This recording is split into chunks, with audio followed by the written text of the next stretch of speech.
Mga ka-hopes, paano kung ang team na walang superstar lineup ang siyang maging pinakamalakas sa conference? Ito ang tanong ngayon ng maraming fans matapos talunin ng rain or shine ang San Miguel sa dikitang laban na 116-112.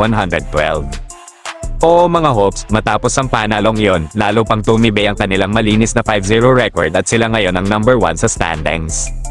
Kaya ngayon, maraming fans ang nagsisimula ng maniwala, posible bang mangyari ulit ang matagal nang hindi nangyayari sa liga, na isang independent team ang maging kampeon sa PBA? Pero syempre, hindi lahat kumbinsido, may mga nagsasabi na sa umpisa lang daw malakas ang rain or shine, at kapag playoffs na, malalaglag din daw sila sa isa sa mga powerhouse teams ng liga. Pero teka lang, mukhang hindi apektado dito ang kanilang head coach na si Yeng Guiao. Ayon kay Coach Yeng, hindi raw niya iniisip kung nasa ang pwesto sila sa standings. Para sa kanya, mas mahalaga lang ay maka-advance sa susunod na round. Pero aminado rin siya na hindi naging madali ang dinaanan ng kanyang team bago umabot sa 5-0 start. Sa laban nila kontra Meralco Bolts, kinailangan nilang lumaban ng walang import sa buong laro. Sa isa pang laban, nakaharap nila ang team ni Bol Bol, at sa final quarter ay kinailangan ulit nilang mag-adjust ng wala ring import.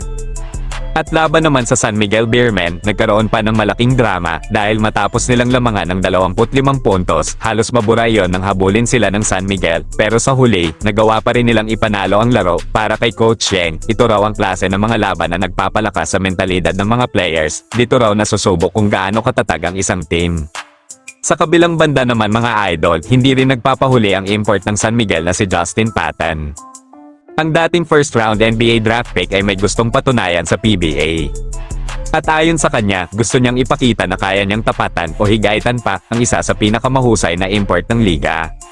Walang iba kundi si Justin Brownlee ng Barangay Ginebra, San Miguel. Aminado rin si Leo Austria na noong naglaban ng San Miguel at Ginebra, personal pang lumapit sa kanya si Patton. At ang request niya, siya mismo ang gustong magbantay kay Brownlee para pigilan itong magpakitang gilas. Pagkatapos ng laro, sinabi ni Patton na napakahusay talaga ni Brownlee, pero para sa kanya, ang mahalaga ay nakuha pa rin nila ang panalo laban sa Ginebra. Pagdating naman sa kanilang pagkatalo sa rain or shine, hindi naghanap ng dahilan si Patton. Sa halip, inaako niya ang responsibilidad. Ayon sa kanya, isa raw siya sa dahilan kung bakit natambakan ang kanilang team. Hindi raw siya naging maingat sa kanyang fouls at aminado siyang inaaral pa niya ang officiating style ng PBA referees. Pero nagbigay rin siya ng babala kapag nag-cross ulit ang landas ng San Miguel at rain or shine sa playoffs.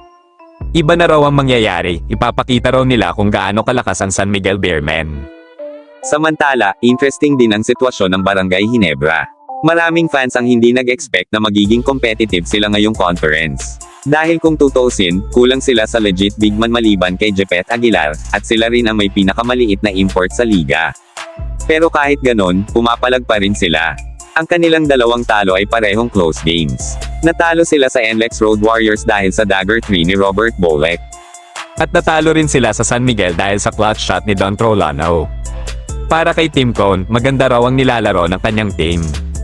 At kung magpapatuloy ito, malaki raw ang tsansa nilang umabot ng finals. Pero may isa pang usap-usapan ngayon sa liga, isang posibleng trade scenario.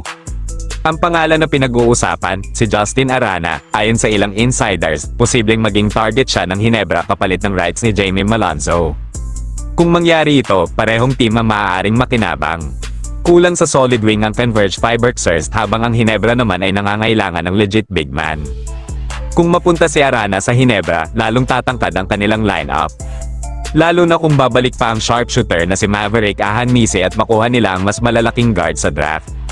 Kaya mga idol, napakaraming interesting na storyline ngayon sa PBA. Undefeated ang rain or shine, may gustong patunayan si Justin Patton. At may mga trade rumors na posibleng magbago ng lakas ng ilang teams.